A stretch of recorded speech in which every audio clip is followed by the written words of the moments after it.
So hi everyone, this is Akash and आज की video हम बात करेंगे की फ्रेम्स के बारे में।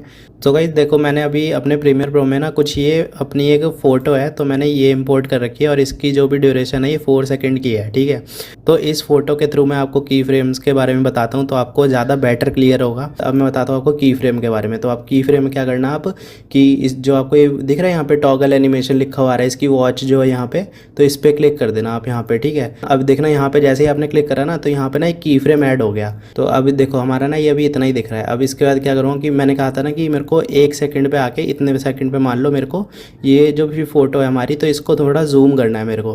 तो मैं क्या करूँगा, इतने सेकंड पे आके तो मैं अब यहाँ पे ले आया ना अपना कर्सर, मेरे को जहाँ पे भी मतलब जितने सेकंड पे भी जाना है तो मैं उतने सेकंड पे लेकर आ जाऊँगा अपने कर्सर को। और फिर यहाँ से मेरे को जितना भी करना है इसकी वैल्यू, जैसे मैं इंक्रीज़ कर देता हूँ थोड़ी, तो देखो इसकी जो भी फ़ोटो है ये, तो इसका जूम बढ़ गया। ठीक है, तो अब यहाँ पे देखो अब क्या हुआ, जैसे ही मैंने ये करा ना तो यहाँ पे ना देखो एक और की फ्रेम ऐड हो गया कुछ 1 सेकंड के पास। ठीक है, जितने पे भी हमने करा था, जितने भी सेकंड पे सेट करा था, तो उतने सेकंड पे हमारा एक और की फ्रेम ऐड हो गया। तो अब जैसे ही देखो यहाँ से अगर मैं प्ले करूँगा ना वीडियो, तो देखो कैसे चलेगी। तो ये 1 सेकंड पे आके और होल्ड हो जा रहा है, मतलब कि इसके बाद ये जो भी हमारी वो फुटेज है तो इसकी जो भी स्केल साइज़ है तो वो इतना ही रहेगा। ठीक है, तो ये चीज़ मैंने ऐसे कर दी थी। और अगर मान लो मेरे को अगर पूरी वीडियो पे चाहिए, मतलब कि हाँ 4 सेकंड तक आके हमारी मतलब वीडियो इतनी बड़ी होनी चाहिए, तो फिर मैं क्या करूँगा, जो भी हमारा ये की फ्रेम है ना जो यहाँ से, तो इसको मैं लेकर आ जाऊँगा थोड़ा और आगे। तो ये हमारा अब देखो कहाँ पे आ गया, अभी थोड़ा और मतलब उस साइड है अभी। और मैं अगर एकदम वीडियो को एकदम लास्ट में ले आता हूँ तो अब ये धीरे धीरे जो भी हमारी फ़ोटो है ना, तो ये धीरे धीरे जूम होगी। देखो अब ये फ़ोटो हमारी कुछ ऐसे जूम हो रही है।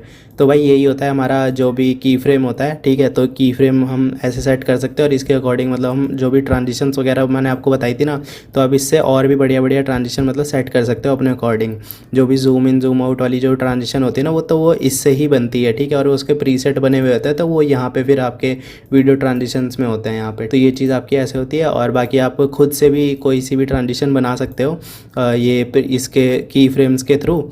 जैसे आपको मैं बताता हूँ, जैसे मान लो अभी तो इसमें क्या हो रहा है कि बस जूम इन हो रहा है खाली इस पॉइंट के अराउंड, मतलब कि जो भी हमारा ये है ना, देखो जो भी हमारा ये सेंटर पॉइंट है तो इसके अराउंड जूम हो रहा है। देखो अब मैं क्या चाह रहा हूँ, मान लो कि जो भी हमारा जो जूम हो ना, तो वो हमारा हो इस पॉइंट के अलॉन्ग हो। कि अब जैसे मैंने जूम तो करा ही था, अब मैं क्या करता हूँ कि मैं पहले वीडियो के शुरू में आता हूँ फिर से, जहाँ पे हमारा की फ्रेम था ये वाला। अगर मान लो आप गलती से अगर थोड़ा आगे आ गए तो फिर आप क्या करना, जो आपको ये दिख रहा है यहाँ पे गो टू प्रीवियस की फ्रेम, तो आप यहाँ पे क्लिक कर देना, तो ये आप उसी वाले की फ्रेम पे आ जाओगे। तो अब मैं क्या करता हूँ कि मैं यहाँ से इस वाली फुटेज पे फिर से क्लिक करता हूँ और उसी की फ्रेम पे हूँ। देखो अब मैं दूसरे की फ्रेम को ऐड करता हूँ, जैसे पोजीशन वाला था ना, तो इसको मैं ऐड करता हूँ। ठीक है, मैंने इस पर फिर से क्लिक कर दिया तो देखो यहाँ पे की फ्रेम ऐड हो गया। अब मैं जाता हूँ हमारे दूसरे वाले पोजीशन पे, अब मतलब दूसरे वाले की फ्रेम पे।